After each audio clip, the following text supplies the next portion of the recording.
intro. All right, I've got a great health practitioner, personal trainer, functional medicine specialist, and FDN practitioner, Brandon, on my show today to dive in deep on my favorite subject of how to get athletes fit and healthy from the inside out, as many of us are not, but we think we're so healthy. So we're going to do some myth busting topics here today. So thanks for coming on the show and sharing this passion and journey with me. Oh, absolutely. Thanks for having me, Debbie. It's always a pleasure to get to hang out virtually with some functional friends. And as we were saying a second ago, it's a pleasure to get to have these kind of conversations around, fitness and performance optimization, kind of using that functional perspective, because it really blows my mind, the lack of functional fitness, the lack of functional nutrition in functional medicine, which to me kind of defeats the whole purpose. And so that's where I really like to think more of like functional health as sort of the umbrella. And underneath that, we have like the nutrition, the fitness, the medicine, so on and so forth. But we still have to have that overarching, functional health paradigm. So you are the holistic savage. Why don't you explain what that is? What is? Sure. Yeah. It's kind of a funny story because when I first got on Instagram, you kind of have to have like your avatar identity or whatever it is. And I didn't want to be like another Fitspo or one of those people that's like, look at me, I'm working out. Look how good I didn't want to be that. Yeah. And I didn't want people to think of me as like a bodybuilder because, I have done 5 bodybuilding shows in my day. It's a part of my journey, my history. But that's not like who I am. And so I was trying to think of something that sort of embodied the dichotomy of my soul, the duality of my soul. Of I have the holistic, the esoteric, the woo-woo, the spiritual, the, whatever. But then there's also that savage side, which for the record, I have had some people kind of confront me politely about the derogatory side of the word savage versus how we use it in pop culture. But in actuality, if you go back to like 1700s, the French origin of the word savage means wild. And so to me, it's about that holistic wild side. It's unleashing that wild primal side, because I think humans have forgotten how to be human. And I think that's a huge part of why we're so unhealthy as a collective. That's true. It's like what ancestral health is we forget our origins and what we used to do. We used to move. We used to live heavy things. We used to eat whatever was in season and what's around us. And Exactly. So that's so true. So yeah, I could see some people taking that the wrong way if they choose holistic to. savage. Yeah. Like, you kind of get it. So yeah, it's great. Everyone has a story in our industry, and I love, sharing your bio in our intro, but what brings people to this? Like, you went from bodybuilding, being a personal trainer, as I was endurance side and personal trainer for years, and always was inspired by, like, Sean Croxton was kind of my first introduction to this whole FDN practitioner world, and really opened my eyes because I was always interested in health and nutrition, but also personal training went that way. But I found for my story, I couldn't help people personal training them 2 days a week, 30 minutes to an hour workout. That just, there's so much more to being healthy. And then the endurance and athlete side of my world, and triathlons and marathons and cycling, and you just can't get fit and really be healthy by just training yourself into the ground. So what kind of brought you to helping people get fit and healthy? Why do you think it's important? Well, I love that story, and I can, relate to it so much, because I think there's a lot of ways that you can get started. And for those of us that really started with fitness and that pursuit of performance, that's its own ball game. And like, I remember when I was a kid, when I was starting my career at the age of 18, 19, as a personal trainer and nutritionist, to be honest, I didn't really care about health at that point in my life. I cared about performance. I cared about athleticism. And then but I had to learn how to care about health, because I was working with, middle-aged, overweight, metabolic syndrome, type 2 diabetic clients that, are the demographic that, hire a personal trainer. Most of them are just trying to get healthier, shed a few pounds. Now, I like to say I was a little bit spoiled I started my career with Lifetime Fitness, which I really think is an outstanding corporation. And they are a very evidence-based, science-based company, very forward-thinking, very holistic and integrative minded. Mm. So literally from day one of my career, it was more of this holistic of optimizing the recovery, optimizing performance using, VO2 metabolic testing. So as a metabolic technician, they had a lab testing program. We just did a whole episode on that, by the way, that came out this week on Oh, they perfect. stole, I'm kind of angry about that because they stole the New Leaf metabolic testing cart from me and took ownership. So it's a sore They subject, did. but just side note there. Fair enough. Yeah, they did. I remember back in the day when it was just like the new Leaf, and then they purchased it because they were the kind of biggest consumer of it. And that's the technology we use to measure their respiratory quotient, all of that. And so it all really started for me where working with these, metabolic syndrome, overweight types of individuals, we all know how it is as a fitness professional. If they're obsessed with the scale, they have a lot of neurotic orthorexic behavior. If they don't see that scale moving in the direction that they want on a weekly basis, they self-sabotage, they're jumping off the ledge, we have to reel them back in. So I very early on recognized, I'm like, all right, we can't use the scale to measure progress. We're going to use the metabolic testing. We're going to use the lab testing to measure progress, because change happens internally before externally, obviously. And so that's kind of how it started. And then before I knew it, I really fell in love with just the nitty gritty physiology and biochemistry of the human metabolism. And so I became obsessed with how can we work smarter and harder? How can we uncover external factors or internal that's preventing them from making progress? Like, what if they're pretty compliant, they're eating pretty well, they're working out pretty well, they're doing an okay job with their lifestyle, but they're still not getting better? And so as you start pulling on that thread, well, before you know it, you're starting to study metabolic dysfunction. And then before you know it, you're starting to study metabolic disease. So, whereas like a doctor, they go to medical school to study disease from a conventional pharmaceutical allopathic model. And maybe if they're integrative minded, they work their way to the other end of the spectrum. But I started the other way around. I started with performance and worked my way backwards to disease. So it's been a hell of a ride. Yeah. Well, I think that's, no one really knows what's going on unless they do lab testing, as we say, test, not guess. And I've just been trying to explain that the past year and making this more health building podcast for athletes, because so many people, we can talk all the time about training and fueling and performing, but how do you really optimize your performance? You investigate what's going on under the hood and really truly find, am I doing the best I can with my metabolism, and am I, able to burn fat? But there's only part of the solution is working on become metabolically efficient by training, by heart rate and what we eat. But talk about other factors that influence our ability to be performing at a higher level and burning fat for fuel and optimizing our health. There's so much. It's so many things. And of course, when you're so focused on performance, whether that's, I'm going to do a triathlon, whether that's I'm going to do a bodybuilding show or a CrossFit competition or whatever it is, we get, for one thing, what's the motivating factor of, are we driving the process out of self-loathing, and we're pursuing, like, why are we pursuing the goal to begin with? Are we feeling empowered and loving towards ourselves, or is it we're trying to make up for some sort of shortage within our psyche, whatever it is?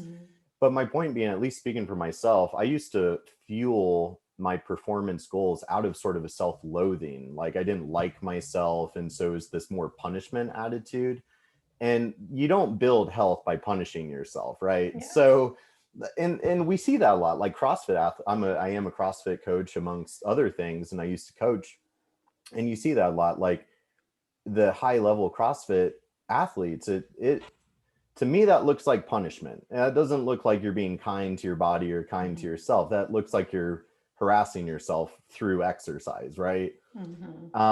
But then of course there's all the hidden stressors, as we call them, or the root causes. I don't ever say root cause, it's never singular. But all of those other factors, whether it's, let's say, something more psychosomatic like unresolved trauma, more of a psycho-emotional thing, or it's something more environmental, like there's a bunch of mold grown in your closet and you're breathing in a bunch of mold spores and mycotoxins, or you have a really unhealthy gut or parasites or Lyme disease. So there's all those more root cause etiological factors that might drive metabolic dysfunction or disease, or it's more subtle where it's just hurting your recovery and hurting your training. So it's a whole spectrum of dysfunction and disease. Mm-hmm. And we can't just fix the problem by just taking some supplements. There's so much more to really figuring out how to optimize your health and performance, because people just think, oh, I'll take this, treat that. And it's still kind of that Band-Aid, but not really figuring out the why. And we said root causes, there's always multiple things that we want to look at the whole person. And I think that's where a lot of people just take these supplements and they just don't really realize, and I keep trying to share this, is like myself, I didn't really change my way of life. I still kept pushing the envelope every day until really COVID hit. And then I realized I didn't do that much slowing down. I just filled in the blank with something else. But talk about, what we talk in FDN is the Dress for Health Success protocol, that we want to work on the whole person, and that just taking 10 different supplements doesn't really solve the issues with people. Yeah, it was interesting because having really going into the functional medicine space kind of through the FDN program and community. So as I was really making my rounds in the functional medicine world, I falsely assumed that we were all on the same page. I thought we all had the same attitude. We all understood the importance of nutrition and stress management and exercise. And, but I was kind of caught off guard at, well, functional medicine it still feels very pill for an ill, except for, we're running functional labs more than conventional labs, and we're giving a lot of supplements and or medications, right? And so it still just felt like way too pill centric. And don't get me wrong, like that's what I do professionally, is I analyze labs and I build awesome protocols and I let my health coaches do the health coaching. But my point being, like, that pill protocol, I don't care if it's drugs, pharmaceuticals, or supplements, but a pill protocol, that's the top of the pyramid. It can make a big difference, don't get me wrong. And the way that I like to use pill protocols, that's the easiest thing you can do, and that's why everybody wants it. Everybody wants that silver bullet protocol, because they don't always want or not always are ready, willing, and able to put in the work and change the behavior, to change the belief system, right? So the way that I always have approached it is, well, let's create the best damn protocol we can based on your bio-individual needs through lab testing, to at least start moving the needle in a very easy way. But at the end of the day, you got to do the work, which is the foundation of the pyramid. Mm-hmm. You have to really get diligent with the nutrition, the lifestyle, the sleep, so on and so forth. And so, I think FDN, because, most of us are not licensed providers, we can't write scripts for powerful drugs. Well, that means that we have to make the most out of all the natural stuff. We have to use it to the full scope of its power, but it has enormous power, but it's a lot harder to implement than just taking a few pills. Mm-hmm. But then it's also, I've had clients that don't want to take any supplements, and it's really, we don't get the desired results because they decided they only want to take 2 or 3 things. I'm like, oh, it doesn't really work that way. Yes, we can do all the natural stuff and lifestyle habits and work on your stressor and your external stressors, but they just want to take 1 or 2 or 3 things, and it just doesn't address that your whole body works together. So anything you want to add in that, like how you do have to be prepared to work on the lifestyle, but when you're working on addressing issues that you might have, like mold toxicity, or, I don't know what common things you find a lot, maybe you can just kind of bring some examples up, but how it is a big commitment. You have to be motivated to take care of yourself, but then be expected that everything works together. We don't treat one thing at a time. Yeah, you're so right. And this is where I think, like with every one of my clients that, we go through the onboarding process, I have a very candid conversation with them to set realistic expectations, and, even go as far as, like, we need to do some budget planning. Like, I totally get lab testing gets expensive in a hurry, supplements get expensive in a hurry. Mm-hmm. But yeah, the reality is, like with mold illness, and as a great example, there's not really a ton of pharmaceuticals that can do, you know, there's pharmaceuticals that can maybe help with some of the symptoms, or if you have really bad mold colonization and you need an antifungal drug to kill it off, you know, there's a time and a place. But realistically, like, you are probably are going to need a lot of supplements to really get out of that, right? Like the sauna is only going to do so much for you. You're probably going to need a binder. You're probably going to need, you know, some probiotics. So, you know, it's a conversation that I think every professional practitioner needs to have with every individual client, and helping them understand, like, with supplements, it's kind of a slippery slope. Where do you draw the line? And so that's where I think you just have to set a realistic budget. And you know, if there's an aversion to taking a bunch of pills, okay, it just has to be talked through. What's the benefit? Is there any negative, you know, downside to it? Whether that's the cost or being cumbersome with taking all these pills. But you know, I personally, I'm a supplement junkie, always have been, always will be, because again, I just look at that as the easiest thing I can do to biohack and optimize and whatever, support my body to the best of its abilities. So I love taking 20, 30 supplements a month, but that's not everybody. But the people that, oh, I just want to take like 2 or 3 things, well, that might not cut it. You might not get the same results. So you have to be prepared to swallow that pill, metaphorically speaking. You know, I started to do, like, we just moved near Solana Beach this summer or last year. Nice. And I have found, a friend told me about getting injections, and I've been doing that once a week. They're like to mitochondria support, liver, and this whole, all these nutrients. And I finally feel amazing, because I think I'm not, you don't always necessarily absorb everything. I didn't know if I was getting everything I was taking. But, you know, finding injectable nutrients are kind of my new discovery. Like, oh, this is really good. It's $40 a time for a 5-minute appointment. But, you know, it's a good little trick to do if you just want some quick get into your system. Absolutely. So what about like athletes that you work with, or from your own experience and journey? How do we really work on preventing damage and, you know, the overtraining, under recovery, and making sure, as I keep saying, performance gains, but longevity? Like, what am I doing now to improve 20, 30, 40 years from now, my future self? Yeah, you know, it becomes this whole kind of Pandora's box world of how can we optimize recovery and longevity? How do we help our body heal and power through those workouts? Because you know, I love fitness just as much as everybody, but at the end of the day, it is hard on the body. It is a eustress on the body. You know, there's distress, eustress, and it comes down to how much the allostatic load. You know, that's a really good kind of terminology thing of just how much burden and stress are you putting on your metabolic systems, and can it recover from that? And I don't know. I used to be of the mindset that I didn't really believe in overtraining. I just believed in under recovering.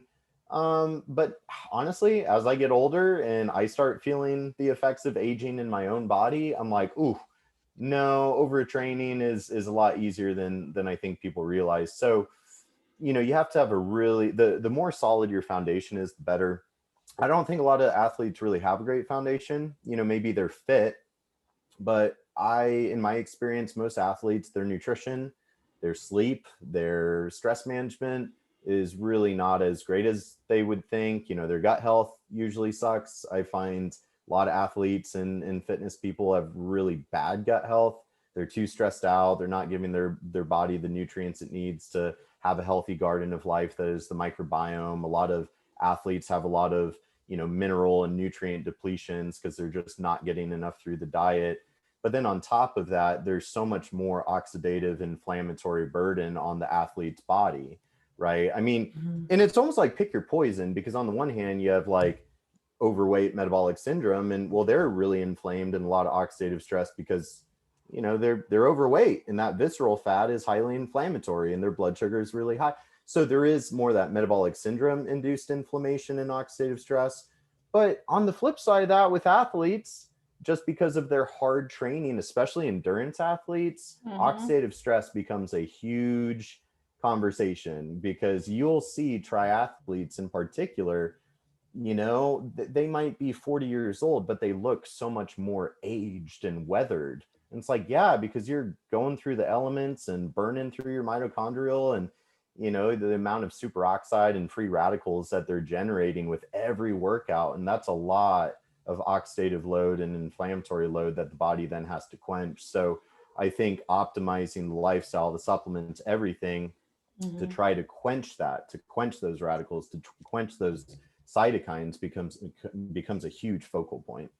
What would you say is your favorite kind of supplement protocol for athletes, post workout or training? And we're supposed to wait a couple hours after workout. You don't want to take stuff like antioxidants after a workout directly, because you want your body to do what it's supposed to do. But, that evening time, because I was trying to work on creating some different protocols, like, all right, we're putting all this damage on our body. What can we do to mitigate, like taking some glutathione and taking like a GI detox and taking some type of drink mix that's going to create that gut health improvement, and so much we can do. Yeah, well, that's a really good point, because we don't want to quench the hormetic effect, right? Yeah. We don't want to like prevent our body from experiencing the resilience building process. And that's what it is, right? You do a hard leg day or a hard cycle, and you are going to get a big inflammatory burst, a big cortisol burst, a big oxidative burst. But you want to let your body develop the resilience and adaptation to that. But then, so that's why you don't take antioxidants like directly after a workout. But, like throughout the rest of your day and whatnot, we probably need a little extra, mitochondrial support or red blood cell support, right? Think about, it's so common for people to have like red blood cell abnormalities because they're not getting enough folate or B12 or vitamin C and some of these just basic nutrients. And, I love all the different cool, like everybody rages about curcumin, right? So like, oh, curcumin for athletes because it'll help. And it's like, well, yeah, great. But I like to start with the nutrients, right? The new, your body's never deficient in curcumin, but it could very well be deficient in vitamin C or zinc or riboflavin or whatever it is. So this is where every athlete needs to be taking high quality multivitamin. But yeah, I mean, maybe some mitochondrial support. I'm a big fan of like CoQ10 and it's carnitine and some of these just basic oxidative or inflammatory, and the adaptogens too. I think you could get really creative if you want, where there's some people that will do like a phosphatidylserine topical to put on like right after a workout to kind of calm down the cortisol burst you get from the workout itself. So but this is where I think using the lab testing to kind of customize, because it's like, well, what's going on in your body, but gut health, liver health, digestive support, getting the nutrition on point. But I definitely think there's a lot of nutraceuticals that athletes are going to need. Yeah, definitely testing and create a custom plan is what we want people to do ideally, to really test, because it's N=1 and we're all going to be different. And I know my body and genetics, I tend to have, probably based on my story, when I wrote in my book, Life's Not a Race, I definitely had a lot more health issues from years of doing endurance training and stress in my running a studio on my own. But I think the oxidative stress is so important. And that's a simple thing I just have my clients do a lot of times, is what I love is athletic greens, and because there's so much in it, and that's just a quick and easy thing. Having bone broth, taking some collagen and putting in my athletic greens and some Kion aminos, and just kind of throw everything into one little drink mix. But I think just so many things we can do, at least to improve our health, just day-to-day stuff. I think a lot of people don't even do, and then they just eat a lot of sugar or just processed foods, and they just think they can get away with eating whatever they want because, I just did a 2-hour run and I just went for a bike ride, so now I've got a hall pass to eat whatever I want. I just used to know people that gained weight training for half marathon back in the early days when I'd coach people for group races. Like, okay, we're not supposed to gain weight while we're running, but I realized a long time ago that a lot of people just didn't change anything else. It's kind of led me down this path, is that, all right, this exercise does not help you lose weight necessarily. Right. Yeah, no, you're so right. And that's kind of why really walked away from the fitness industry to focus more on the functional medicine side of things. But then the pendulum kind of swung too far in a way. But that was my whole thing, is I was kind of tired in like the personal trainer nutrition world, where it was just like a lot of like, work out hard, drink your protein shake, a lot of bro science, heat up your chicken and broccoli in plastic in the microwave. So like, okay, I mean, nutrition that's better than the average bear, you're more fit than the average bear, but it's a very different thing than like a holistic or functional, more mindful full lifestyle. And that's where, again, like with the holistic savage thing, I've done a lot of different athletic pursuits, but like yoga, for example, people that are already bought into yoga and they get it, like if you get it, you get it. But there's still so many that are resistant to it, or like, oh, yoga, like that's for chicks, or that's not a real workout. And it's like, you haven't done yoga then, you know what I mean? But that kind of recovery and what that can do, because I think athletes, we tend to be more obsessed people, which usually they're undermethylated, for the record. Like a lot of these athletes end up having psychiatric issues, mental health issues, because a lot of them, like part of why they're so motivated and driven is they're undermethylated to begin with, which is kind of a huge subject in itself. So they already have all these, nutrient kind of imbalances and sort of epigenetic quirks, if you will. And that's why they have the nature they do. That's why they're driven and they're hungry and they're kind of obsessive and they're kind of one-track minded. And so we get caught up on being so one-track minded with our performance goal that we forget about the rest of our metabolic health. And there's a lot of other systems in the body that are kind of screaming for attention. So as you're saying, like it's the foundations we have to start with. Yeah. Well, that's why I stopped really trying to promote coaching people just on their workouts and writing their triathlon or marathon schedule. I can't do it. And so now I'm just doing high-end coaching that, if you want to work with me, you're working on, the holistic method, which is nutrition, exercise, sleep, stress, movement, because that's key. It's like if you work out in the morning and sit on your bed all day, it's not so good. And then gut health, digestion, hydration, and the happiness, gratitude, play, laughter is my big topic that I think so many people get. So we're so driven, ambitious, high performing individuals that we just forget about all these other elements that really make us healthy on the inside out. And we just focus on just exercise, or maybe just exercise, nutrition, but everything is impacting your ability to be truly healthy.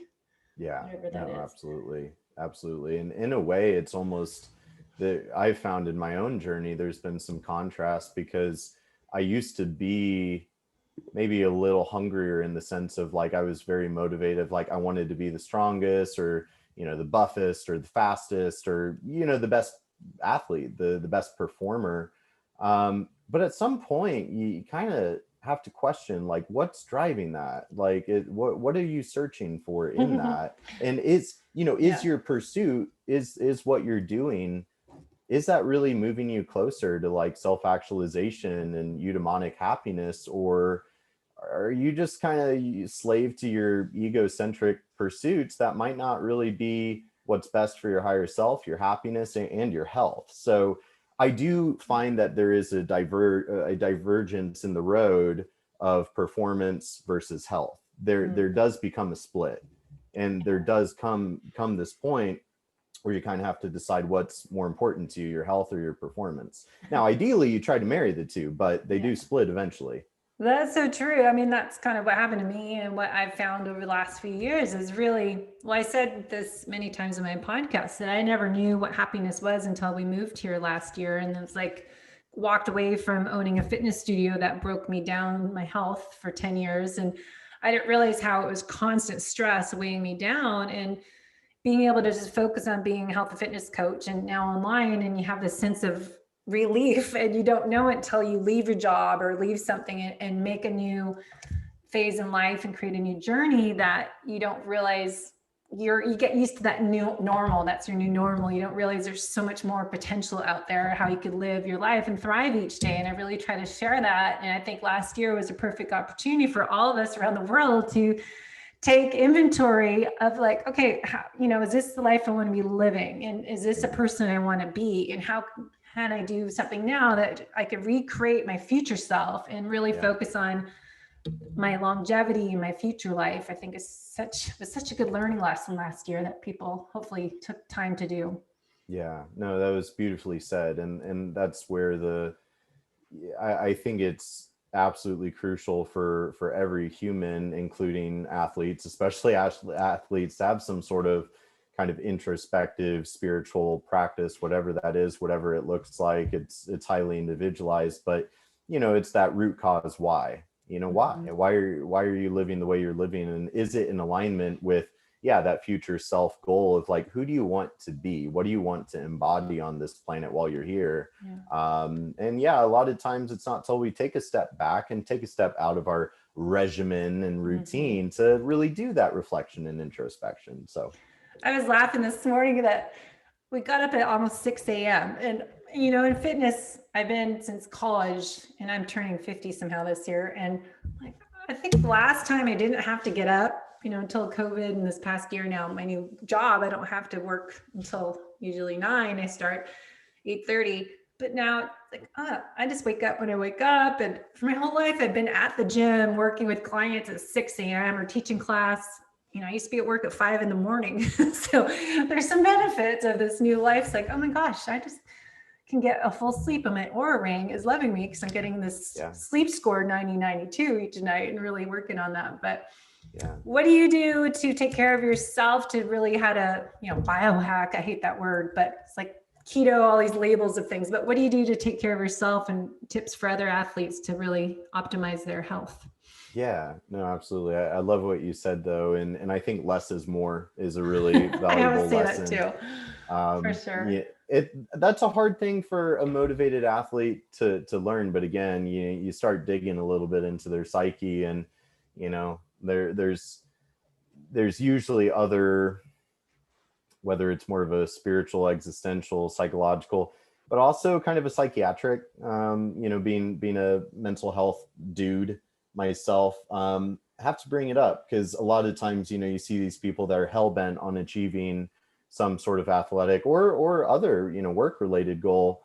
And you start kind of digging in, and there's a lot of other kind of obsessive behaviors, or maybe some unhealthy psychiatric behaviors. And it's usually caused by underlying kind of epigenetic or imbalances of some kind that, that can be soothed a little bit. And then before you know it, you might be a little bit more okay with doing less and not doing so much all the time. And, this is coming from a dude. I used to take myself way too seriously. I used to push myself and run myself into the ground constantly. I signed a 6-year Navy SEAL contract after high school. I used to punish myself in the gym all the time. So, this is coming from a guy that I used to do that. I used to punish myself and go. And slowing down has been where so much of the healing has really happened. And so, you look at animals in the wild, they're not keeping themselves busy all the time. They're not on the go all. Now, don't get me wrong, they're not sitting on their computers all day, but if they're not hunting or gathering or wandering, they're probably laying out in the sun and relaxing, taking a nap and chilling.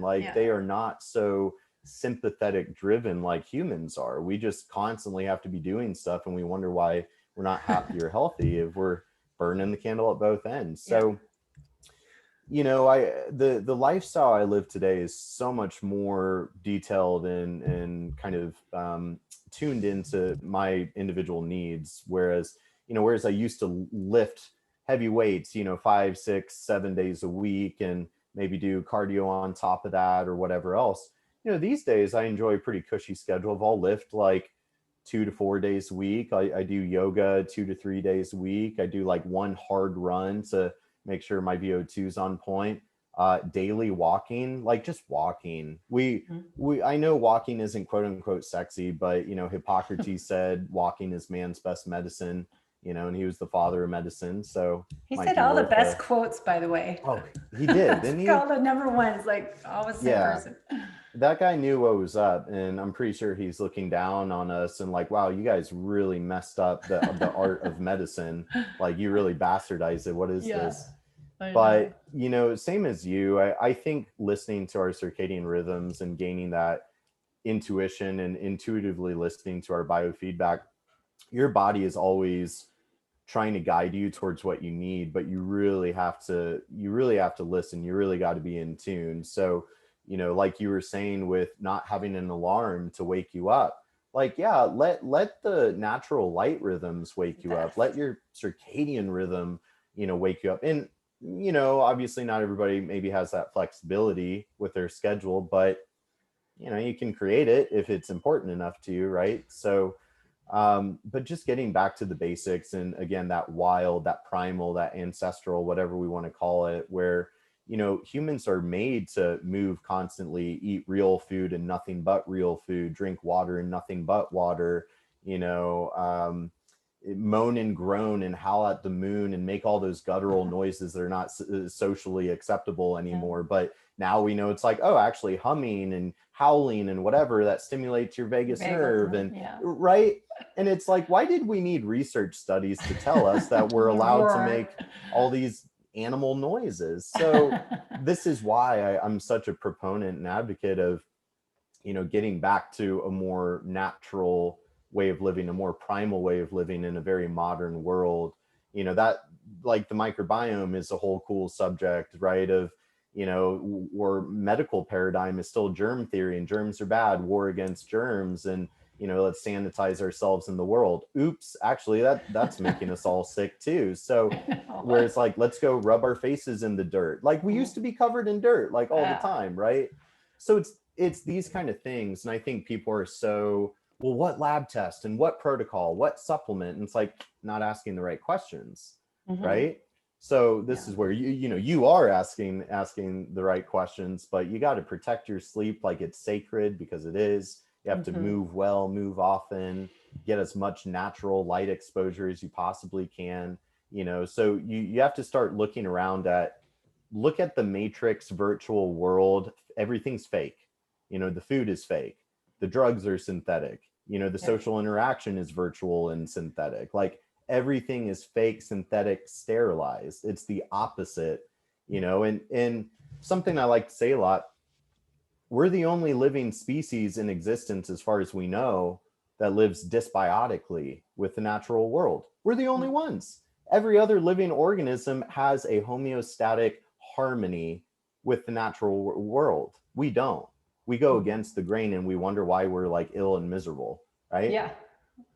I know. I see it in my parents. You know, they're turning 80 this year, and just, you know, my in-laws were here last weekend, and they're 86, 87. And it's just interesting to watch people age that, you know, sit on a computer most of the day and sit down, and they don't move, they don't get outside, they don't drink water. You know, alcohol starts at 4 p.m. and just like they're up late till 11 watching TV, and all these habits. And you see who's thriving and who's not, and who's on all these medications that all interact with the other thing, and now they have something else. It's just like this whole domino effect that, you know, it's choices. And it's so much of what we've learned the past year, I think, with the pandemic, that it is, I've said, you know, self-care is self-love, and health is a choice, and we should be taking ownership of our health. And it's really important for athletic performance and performance gains, but your future self and longevity, as I said, all these things that we can do now, it's a choice, you know. And it's just so important to not just look at my training schedule, but all these other things I'm doing all day long impact your health and performance as well. Absolutely. So, I love what you said, though. Everything is kind of correlates with what I've always believed is, and for my own journey, you know, my own mistakes, is less is more. And it's the Goldilocks effect for everybody. Find that N=1 experiment. What works for you isn't going to be exactly for me. And looking at your genetics, looking at your microbiome, and really individualizing your life plan and your life protocol is not just, here, take this and do that, but it is really individualizing it to that person. Absolutely. Well, so do you look like at genetics? Yeah, well, sorry. No, sometimes. I think, like, with genetic testing, genetics and lab testing in general, you know, there's a lot of cool tests. And of course, then it's like, well, just because we can measure something doesn't mean we should or want to, or it's helpful. So, you know, I think there always needs to be a conversation around why are we going to do this lab test? Why should we, or why should we not? Like, what is this data going to do for us? You know, and what's the significance of that data? Is there any established significance, or is this just like an experimental test that is kind of more of a money-making scheme than anything? So, and there's a lot of that out there. Yeah, there is. There's a lot of money to be made with lab tests that really have not been scientifically validated and don't have any established clinical significance, in which case, then what are they for? Why do them? But so this is where, as far as, you know, I think some of the helpful data, like the VO2 testing, I think everybody should be, you know, tracking their VO2 and the respiratory quotient, you know, the old school breathe in the mask, measure that, you know, O2 CO2 exchange rate, determine your heart rate zones. Like, that's such valuable data. And most people are really not aerobically fit. Let's be honest. I mean, you know, 88% of Americans are metabolically ill. Okay, so how many are metabolically healthy and how many are metabolically fit? So, you know, that VO2 testing is such an honest pulse check. I think HRV is such a valuable tool, because that is just going to show you, it's reflective of your autonomic nervous system, right? And that autonomic nervous system is going to be so subject to the allostatic load, the load, the stress that we put on it. So I think that's a great day-to-day measurement that we can be tracking to start becoming more in tune with our body. And then, you know, good old blood work, tracking our blood work every, you know, 2 months if you want to be a little bit more uptight with it, versus more like every 6 months for general health monitoring. But that's going to be kind of, and then as far as genetics, I don't know. I mean, I feel like everybody should do a good established genetic test at least once, just to measure the genome. But I think genetics is really kind of a rabbit hole that usually is more like distracting than helpful, more like orthorexia inducing than empowering. That's a whole subject in itself. I think we're doing a lot of kind of silly stuff with genetics these days. People are getting really jazzed and excited, and I think it's a little bandwagon silly. And conventional medicine is doing some cool stuff with genetics, but yeah, I don't think it has quite as much applicability as it's being touted to lately. So most people want to know what to eat, how much to eat, what macros, and where to get started. So what do you kind of have viewpoint on when you're working with clients individually? You know, how do you figure out what a person should eat that's best for their body? Yeah, great question, because, you know, everybody is very, you know, they want to know the exact diet, the exact parameters, rather than, you know, taking the time to learn what works for them. And of course, we all want those easy answers, and I get it. I wish it was cut and dry. I wish it was black and white. That would make it all probably a lot easier. You know, but just like the process of self-discovery, that's, you know, a never-ending journey of introspection, right? So it's kind of the same thing with learning your biorhythms and learning how to be in tune with your body and what does it really need.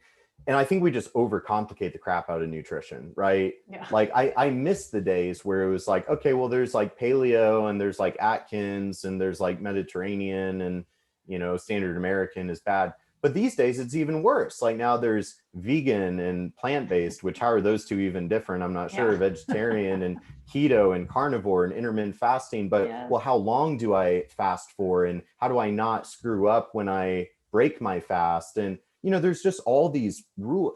And so it's like we need less biohacks and less protocols and more behavior modification. So when I'm consulting with a client, I'm like, whoa, like scratch all, you know, macros on top of your IF, IK, vegan sometimes, like scratch all of that. And let's just start with mindfulness and real food and water. Right? And that's like, what I say, mindful eating versus mindless eating, and eat real food. Just keep it simple. Yeah, keep it simple. Seriously, our body guides us towards what we want. Like recently, just before I got on this podcast, I just got my blood work back. I did like a $800 custom lab panel that I ran on myself because it's been a while. I wanted to really look under the hood. I was blown away at how good it looked. There were a few things that I was kind of worried about, if I'm being honest, because recently, it's a relevant mini story. recently I was having some blood pressure issues, and I'm like, well, what the hell? Like, I'm about as fit and healthy as I think they come. So like, what's going on here? And it took me a little bit to reverse engineer it, but then I kind of pinpointed, without any testing, this was just all intuitive. I was like, you know what? I think my potassium is deficient. I think my potassium is low. And so I started megadosing potassium, and that has been very helpful and beneficial. But this is the cool part. I found myself going to the store, and I found myself just intuitively drawn to, I wanted some salad stuff. I wanted some bananas. I wanted avocados. I wanted mushrooms. I wanted coconut milk.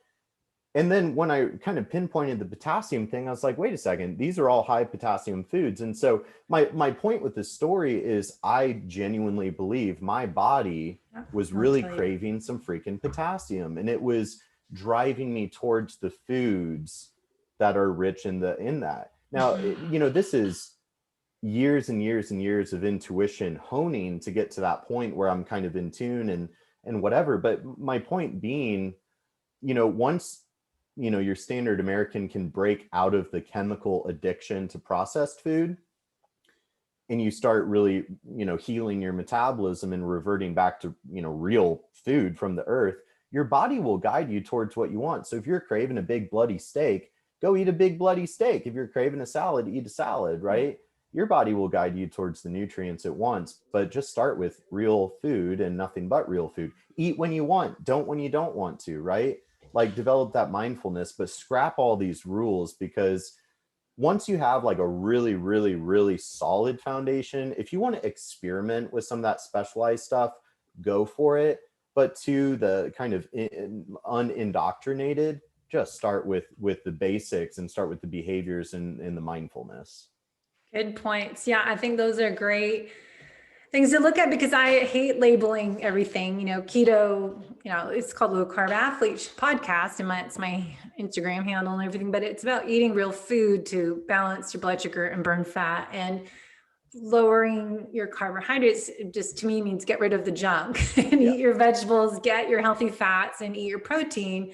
But the right amount for you is so individualized, and you just have to experiment. But I think so many people get hung up from social media of the carnivore diet and then the keto and all these labels we put on things. And I was like, always keep it simple. It's just, everyone's agreement is to eat real food, and you should feel full. And I love the metabolic typing chart. I always give that to clients.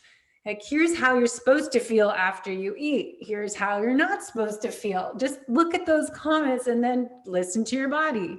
And then you'll know, did I do the right ratio, or do I need to make some adjustments? It's like such a good learning lesson. People teach, how do you feel? Because so many people don't even know. Like, I don't know. I think so. I'm not quite sure. Yeah. Don't pay attention. Yeah, they're on their own kind of chemical roller coasters without knowing what's going on. And, you know, nobody wants to be on this wild roller coaster all the time. You want to be, you know, you consistently feel good. You have good cognitive function, good energy, good mood, you know, no cravings, your appetite. So it's like, we'll start paying attention to kind of these metrics throughout the day, before and after you eat, so on and so forth. And if you listen closely enough, then yeah, you start kind of finding what feels good for your body. You know, do you eat breakfast? Do you not? Do you eat after your workout? Do you not? These are things that you have to, you know, experiment with, kind of find what works best for your body and your rhythms. And of course it changes. It's constantly changing, which is why I think the most powerful tool for health building is just mindfulness and intuition and listening to your body, you know? So yeah. I always say that's what, you know, if I'm in ketosis, or if I'm, you know, fasting, it's non-intentional. It's just, I ate, this is what food I wanted to eat, and this is what I did. I dieted so much growing up. I think that, you know, in college, it was more high school than college, that you just, like, I just eat what my body needs, and I stay away from the crap and the garbage processed foods and vegetable oils, and just, again, eat real food, and I feel good. And if I don't get that diet mentality, I think that's when people start counting. I don't like counting calories, and the macro thing is just hard for me.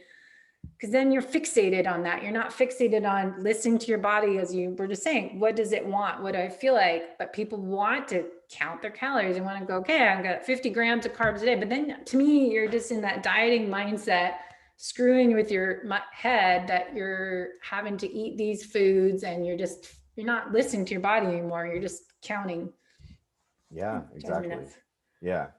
So how do people find you and learn more about your services and your great coaching programs? Yeah, thank you.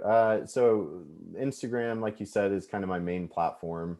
So I usually direct people towards Instagram. So that's at The Holistic Savage, and we've got podcasts and whatnot. And then the business is Metabolic Solutions. We've got our private Facebook for the Metabolic Solutions Institute for professionals, where we offer education and courses and whatnot for helping professionals be more functional. And then we have more the self-healer side of things, the client side of things, where we consult with private clients. But I put a lot of content out on Instagram, mostly related to functional mental health, but there's something for everybody in there. So appreciate it. Is that kind of your passion right now, more the mental health side of?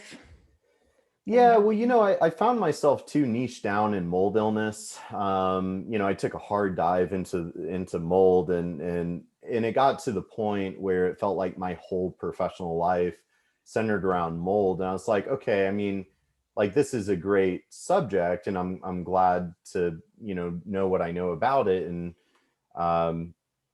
but I just was too niche down. I was like, well, what am I really passionate about? And it's like, well, mental and metabolic health, and especially mental, because that's kind of what I went through.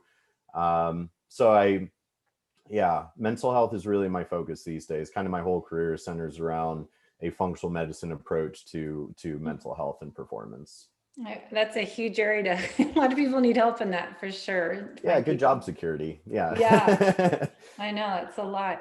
So I know it is, finding your happiness and joy in practicing what we preach, doing what you do, and what brings you joy is helping people mental health, because everyone seems to have, like we in Jen's program, learning to follow what you do, and you draw those clients towards, like, relate to your story. So I think it's an important part of people to know, hopefully, following their own passion and their own career journey, that you're really doing what makes you happy, brings you joy each day, not just, as they say, struggling through the week and just living for the weekends and not being happy every day. It's just a great benefit of our jobs. We're doing what we love to do. And what I feel like my purpose is to help other people avoid going through what I went through. And now I can pay that forward to other people.